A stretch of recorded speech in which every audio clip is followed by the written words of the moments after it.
Hello viewers, எங்கள் சேனலில் lab assistant and forester எக்ஸாமிற்காக சயின்ஸ் வீடியோ அப்லோட் பண்ணுறோம். நாங்கள் ஒவ்வொரு பாடத்தையும் 2 அல்லது 3 டாப்பிக்காக பிரித்து understanding video, summary video and shortcut video கொடுப்போம். இன்னும் இது மாதிரி நிறைய வீடியோக்களை உங்கள்கிட்ட கொண்டு வந்து சேர்க்க எங்களை மோட்டிவேட் பண்ண எங்கள் சேனலை சப்ஸ்கிரைப் பண்ணுங்க. மறக்காம பெல் பட்டனை பிரஸ் பண்ணுங்க. இந்த வீடியோ உங்களுக்கு பிடிச்சிருந்தா லைக் பண்ணுங்க, கமெண்ட் பண்ணுங்க, உங்க ஃப்ரெண்ட்ஸுக்கு ஷேர் பண்ணுங்க. 10ஆம் வகுப்பு சயின்ஸ் நியூ புக் வேதியியல் அலகு 9ல கரைசல்கள் பாடத்துல நாம இப்போ கரைதிறன் அப்படிங்கிற பகுதியை பற்றி பார்க்க போறோம். ஃபர்ஸ்ட் கரைதிறன் அப்படின்னா என்னன்னு பாருங்க. கரைதிறன் என்பது எவ்வளவு கரைபொருள் குறிப்பிட்ட அளவு கரைப்பானில் கரையும் என்பதற்கான ஓர் அளவீடு அப்படின்னு சொல்லி டிஃபைன் பண்றாங்க. அதாவது எவ்வளவு கரைபொருள் ஒரு குறிப்பிட்ட அளவு கரைப்பான்ல கரையும் அப்படிங்கறதுதான் கரைதிறன் சொல்றாங்க. இதை இன்னும் டெபினேஷனா எப்படி சொல்றாங்கன்னாக்க, ஒரு குறிப்பிட்ட வெப்பநிலை மற்றும் அழுத்தத்தில் 100 கிராம் கரைப்பான், மோஸ்ட்லி நம்ம எத்தனை கிராம் எடுத்துக்குவோம்? 100 கிராம் கரைப்பானை தான் எடுத்துக்குவோம். அப்ப 100 கிராம் கரைப்பானில் கரைந்து தெவிட்டிய கரைசலை உருவாக்க, அதான் பாத்துக்கங்க முக்கியமான பாயிண்ட்.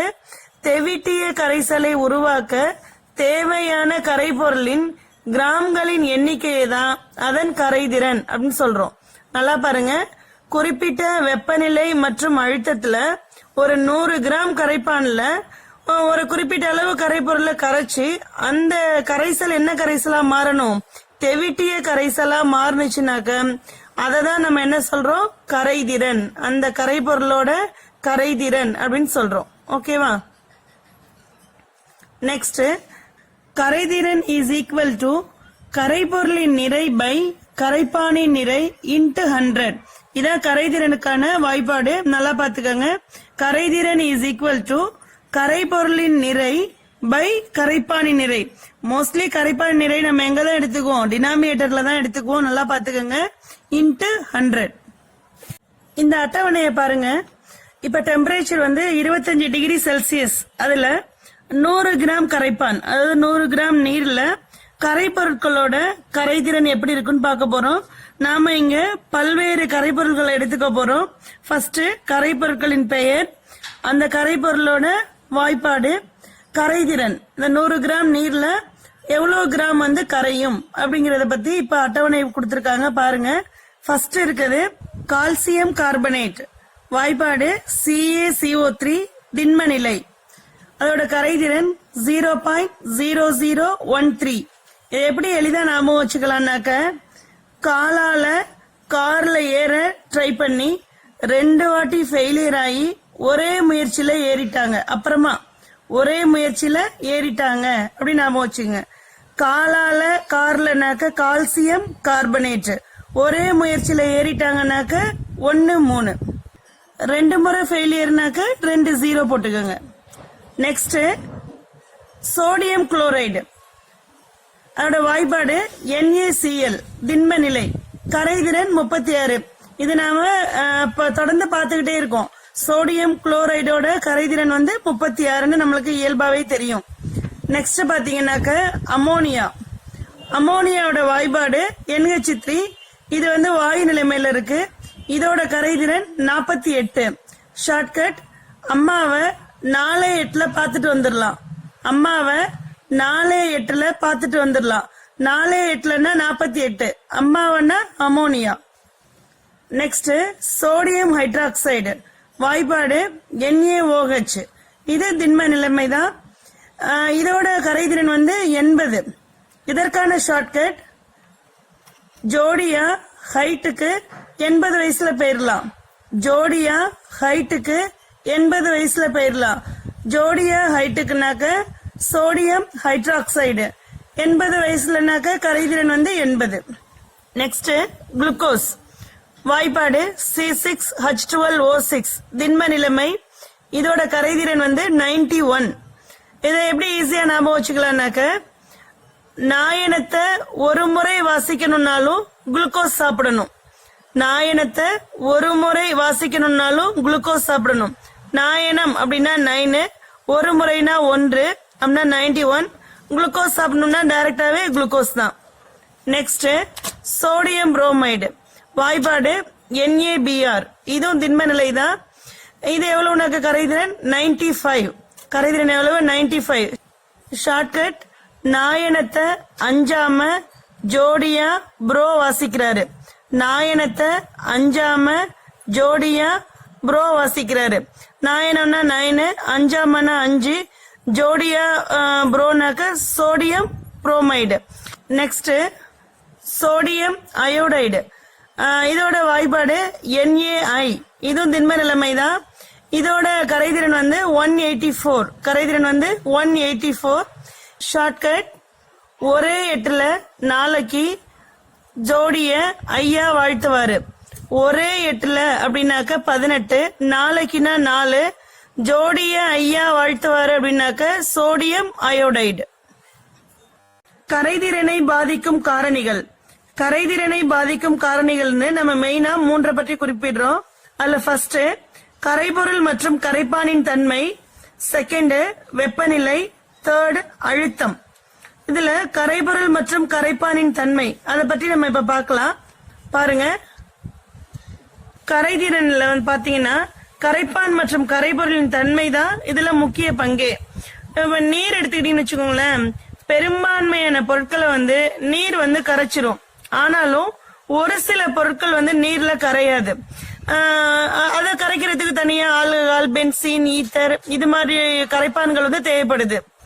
அப்போ எப்பதான் கரைபொருள் கரைப்பான்ல கரையும் அப்படின்னு கேட்டீங்கன்னாக்க, கரைபொருளுக்கும் கரைப்பானுக்கும் இடையே ஒற்றுமை காணப்படும் போதுதான் கரைதல் நிகழும். அது கரைப்பொருளுக்கும் கரைப்பானுக்கும் இடையே ஒரு ஒற்றுமை இருக்கணும். இததான் அவங்க என்ன சொல்றாங்கன்னாக்க லைக் டிசால்வ்ஸ் லைக் அப்படின்னு சொல்றாங்க. லைக் டிசால்வ்ஸ் லைக், அதாவது ஒத்த கரைபொருட்கள் ஒத்த கரைப்பானில் கரையும். ஒத்த கரைபொருட்கள் ஒத்த கரைப்பானில் கரையும்.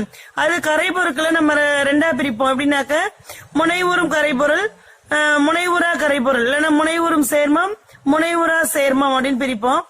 அதே போல கரைப்பானையும் முனைவுறும் கரைப்பான், முனைவுறா கரைப்பான் அப்படின்னு பிரிப்போம். இப்ப அதன் அடிப்படையில் பாருங்களேன், ஒரு முனைவுறும் சேர்மம் முனைவுறும் கரைப்பானில் கரையும் போது கரைதல் நிகழ்கிறது.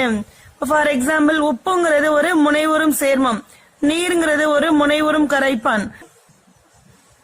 அதாவது நீர்ல உப்ப கலக்கிறப்ப, அதாவது முனைவுறும் கரைப்பான்ல இந்த உப்புங்கிற முனைவுறும் சேர்மத்தை போடுறப்பதான் நம்மளுக்கு கரைசல் கிடைக்குது. நெக்ஸ்ட் பாத்தீங்கன்னாக்க முனைவுறா சேர்மம். முனைவுறா சேர்மம்னாக்க கொழுப்ப சொல்லலாம். அதே மாதிரி முனைவுறா கரைப்பான் அப்படின்னாக்க ஈத்தரை சொல்லலாம். அப்ப இந்த முனைவுறா கரைப்பானான ஈத்தர்ல முனைவுறா சேர்மமான கொழுப்பு சேர்க்கப்படும் போது மட்டும்தான் என்ன நடக்குது, கரைதல் நிகழ்ந்து அங்க கரைசல் உருவாகுது. ஒரு முக்கியமான பாயிண்ட் ஞாபகம் வச்சுக்கோங்க, முனைவுறும் சேர்மம் முனைவுறா கரைப்பான்ல கரையாது. அதே மாதிரி முனைவுறா சேர்மம் முனைவுறும் கரைப்பான்ல கரையாது. அதை மாத்தி பாத்துக்கோங்க, மாத்தி இருந்துச்சுன்னா கரையாது. இப்போ கரைதிறனை பாதிக்கும் காரணிகள்ல வெப்பநிலை பற்றி பார்க்க போறோம். இதுல முதல்ல கரைப்பான திரவத்தை எடுத்துக்கிறோம். இந்த திரவத்துல திண்மங்களை சேர்க்கிறப்ப அதோட கரைதிறன் வெப்பநிலையை பொறுத்து எப்படி மாறுது, அதே போல திரவத்துல வாயுக்களோட கரைதிறன் வெப்பநிலையை பொறுத்து எப்படி மாறுது அப்படின்னு சொல்லி பார்க்க போறோம். இப்ப பாருங்க, ஃபர்ஸ்ட் பாருங்க, திரவத்தில் திண்மங்களின் கரைதிறன். இப்ப திரவத்துல திண்மத்தை சேர்க்கிறப்ப வெப்பநிலையை அதிகரிக்கிறீங்க. வெப்பநிலையை அதிகரிச்சுனாக்க அந்த திண்ம பொருளோட கரைதிறனும் அதிகரிக்கும். இந்த எஸ்ங்கிறது இங்க சாலிடு, திண்ம பொருளோட கரைதிறனும் அதிகரிக்கும். இதுக்கு எக்ஸாம்பிள் பாத்தீங்கன்னா சர்க்கரை. இந்த சர்க்கரைய நீங்க குளிர்ந்த நீர்ல போடுறதை விட சூடான நீர்ல போட்டீங்கன்னாக்க அதிகமா கரையும். குளிர்ந்த நீர் வெர்சஸ் சூடான நீர் அப்படின்னு எடுத்துட்டு பாத்தீங்கன்னாக்க குளிர்ந்த நீர்ல வெப்பநிலை குறைவு, அதனால திண்ம பொருள் குறைந்த அளவு தான் கரையும். ஆனா சூடான நீர்ல வெப்பநிலை அதிகம், அதனால திண்ம பொருள் என்ன பண்ணும், அதிகமா கரையும். இப்ப இதுல 2 இம்பார்ட்டன்ட் செயல்முறை இருக்கு, 2 நல்லா பாத்துக்கோங்க, வெரி இம்பார்ட்டன்ஸ். வெப்பக்கொள் செயல்முறை. வெப்பக்கொள் செயல்முறையில வெப்பநிலையை அதிகரிச்சிங்கனாக்க கரைதிறனும் அதிகரிக்கும். நீங்க எக்ஸாம்ல ஒரு பாத்திரத்துல ஒரு தண்ணியை வச்சு அதை வந்து வெப்பப்படுத்துறீங்க. வெப்பப்படுத்துறப்ப அதுல எதை போடுறீங்க, உப்போ இல்ல சர்க்கரை ஏதோ ஒண்ணு சேர்க்கறீங்க. சேர்க்கிறப்ப அதோட கரைதிறன் வந்து அதிகரிக்கும். இது இயல்பாவே நம்மளுக்கு இப்ப தெரியும். ஆனா வெப்ப உமிழ் செயல்முறைன்னு பாத்தீங்கன்னாக்க வெப்பநிலையை நீங்க அதிகரிச்சீங்க அப்படின்னாக்க அது ஏற்கனவே வெப்பத்தை உமிழ்ந்துகிட்டு இருக்கும். இந்த டயத்துல அது நீங்க இன்னும் வெப்பநிலையை அதிகரிச்சீங்கன்னாக்க அதோட கரைதிறன் நிச்சயமா குறையும். உங்களுக்கு வெப்ப உமிழ் செயல்முறைக்கு எடுத்துக்காட்டு தெரியும். சுண்ணாம்பு வந்து தண்ணீர்ல கொட்டுறப்ப அது என்ன இருக்கும், வெப்பத்தை வந்து உமிழும். அது வெப்பத்தை உமிழ்ந்தாதான் என்ன பண்ண முடியும், அதோட கரைதிறனை வந்து அதிகரிக்க முடியும். நல்லா பாத்துக்கோங்க. நெக்ஸ்ட், திரவத்தில் வாயுக்களின் கரைதிறன். திரவத்துல வாயுக்கள் கரைஞ்சிருக்கப்ப நீங்க அதனோட வெப்பநிலையை அதிகப்படுத்தினீங்கன்னாக்க அந்த வாயுவோட கரைதிறன் வந்து குறையும். அதோட அந்த கேஸோட கரைதிறன் வந்து குறையும். ஃபார் எக்ஸாம்பிள், ஒரு பாத்திரத்துல தண்ணிய வச்சு அதோட வெப்பநிலையை வந்து நீங்க அதிகப்படுத்துறீங்க. அப்படி அதிகப்படுத்துறப்ப அதுல உள்ள கேஸ், அதாவது ஆக்சிஜன் என்ன பண்ணும் அப்படின்னு சொன்னாக்க அதுல கரைந்துள்ள ஆக்சிஜன் ஆனது கரைதிறன் குறைந்து ஆக்சிஜன் குமிழிகளாக தண்ணீரை விட்டு வெளியேறும். இதை நீங்க நடைமுறையில பாத்துருக்கலாம். நெக்ஸ்ட் பாத்தீங்கன்னாக்க வெப்பநிலையை குறைக்கிறீங்க. வெப்பநிலையை குறைச்சிங்கனாக்க கேஸோட கரைதிறன் வந்து அதிகரிக்கும். இப்ப பாத்தீங்கன்னா இதுக்கு எடுத்துக்காட்டா நீர்வாழ் உயிரினங்கள் வந்து குளிர் பிரதேசங்கள்ல வந்து அதிகமா வாழ்கின்றன. அங்க உள்ள ஆறுகள், ஏரிகள், இதுல எதுல பார்த்தாலும் அந்த நீர்வாழ் உயிரினங்கள் வந்து அதிக அளவுல வாழுதுங்க. இதுக்கு காரணம் என்னன்னாக்க குளிர் பிரதேசங்கள்ல வெப்பநிலை வந்து ரொம்ப குறைவு. அதனால அதுல உள்ள ஆக்சிஜன் என்ன பண்ணிருக்கும், அதிகமா கரைஞ்சிருக்கும். அந்த ஆக்சிஜனை அதிகமா எடுத்துக்கிட்டு தான் இந்த குளிர் பிரதேசங்களில் உள்ள நீர்நிலைகள்ல அதிக அளவு உயிரினங்கள் வந்து வாழ்கின்றன. நெக்ஸ்ட், கரைதிறனை பாதிக்கும் காரணிகள்ல அழுத்தத்தை பத்தி பார்க்க போறோம். இந்த அழுத்தம் வந்து பாத்தீங்கன்னாக்க திண்ம கரைபொருள், திரவ கரைபொருள் அதுங்களை விட வாயுக்களை கரைபொருளாக கொண்ட திரவ கரைசல்ல மட்டும்தான் அதோட விளைவு வந்து குறிப்பிடத்தகுந்த அளவு இருக்கும். இப்ப பாத்தீங்கன்னாக்க அந்த வாயுவை கரைபொருளாக கொண்ட ஒரு கரைசல்ல நாம அழுத்தத்தை அதிகப்படுத்தணும் அப்படின்னு சொன்னாக்க, அழுத்தத்தை அதிகப்படுத்தணும்னாக்க அந்த வாயுவோட கரைதிறன் எப்படி இருக்கும், ரொம்ப அதிகமா இருக்கும். இது ஒரு புக் பேக் கொஸ்டின். இப்ப அதுக்கு எக்ஸாம்பிள் பாத்தீங்கன்னாக்க அந்த வாயுக்களை கரைபொருளாக கொண்ட திரவ கரைசல்கள் இருக்குல்ல, யாருன்னா குளிர்பானங்கள், வீட்டு உபயோக அமோனியா, ஃபார்மலின், இதெல்லாம் பாத்தீங்கன்னாக்க இந்த அழுத்தத்தோட விளைவு வந்து ரொம்ப அதிகமா இருக்கும். நெக்ஸ்ட், ஒரு முக்கியமான விதியை பத்தி பார்க்க போறோம். திரவத்தில் வாயுவின் கரைதிறனில் அழுத்தத்தின் விளைவை விளக்கும் விதி எதுன்னு கேட்டீங்கன்னாக்க ஹென்றி விதி. இந்த ஹென்றி விதி என்ன சொல்லுது, ஏற்கனவே நம்ம சொன்னதுதான். அழுத்தத்தை அதிகப்படுத்தணும்னாக்க கரைதிறன் வந்து அதிகரிக்கும். அழுத்தத்தை அதிகப்படுத்தினால் கரைதிறன் அதிகரிக்கும். இந்த ஹென்றி விதியோட டெபினேஷன் பாருங்க. ஒரு குறிப்பிட்ட வெப்பநிலையில் ஏதோ ஒரு டெம்பரேச்சர் பிக்ஸ் பண்ணிக்கோங்க. ஒரு குறிப்பிட்ட பருமன் அளவு நீர்மத்தில், அது எவ்வளவு நாள் எடுத்துக்கலாம், ஒரு குறிப்பிட்ட பருமன் அளவு நீர்மம் நீங்களா பிக்ஸ் பண்ணிக்கிறீங்க. கரைந்துள்ள வாயுவின் நிறை அதன் மீது செலுத்தப்பட்ட அழுத்தத்திற்கு நேர்விகித பொருத்தமுடையது. அதாவது நிறையும் அழுத்தமும் நேர்விகிதத்தில் இருக்கும் அப்படிங்கிறது தான் ஹென்றி விதி. இது எதுக்கு மட்டும்தான் அப்ளை ஆகும்னு சொன்னாக்க திரவத்தில் வாயு கரைபொருளா இருக்கிறப்ப மட்டும்தான் ஹென்றி விதியை நீங்க பயன்படுத்தணும். நல்லா ஞாபகம் வச்சுக்கோங்க. நம்ம பாடப்பகுதியில கரைதிறனை அடிப்படையாக கொண்ட கணக்குகள் சிலவற்றை கொடுத்திருக்காங்க. அதுல ஒரு 3 கணக்கு இருக்கு பாருங்க. 298 கெல்வின் வெப்பநிலையில் 15 கிராம் நீரில் 1.5 கிராம் கரைபொருளை கரைத்து ஒரு தெவிட்டிய கரைசல் தயாரிக்கப்படுகிறது. அதே வெப்பநிலையில் கரைப்பானின் கரைதிறனை கண்டறிகன்னு கொடுத்திருக்காங்க. என்னென்ன கொடுத்திருக்காங்க முத பாத்துக்கோங்க. 15 கிராம் நீர், அப்ப அதுதான் கரைப்பான். 1.5 கிராம் கரைபொருள், அதை எடுத்து எழுதிக்கோங்க. கரைப்பானின் நிறை 15 கிராம், கரைபொருளின் நிறை 1.5 கிராம். கரைபொருளின் கரைதிறனுக்கு ஃபார்முலா உங்களுக்கு தெரியும், ஃபர்ஸ்டே சொல்லியிருக்கேன். கரைபொருளின் நிறை பை கரைப்பானின் நிறை இன்ட்டு 100.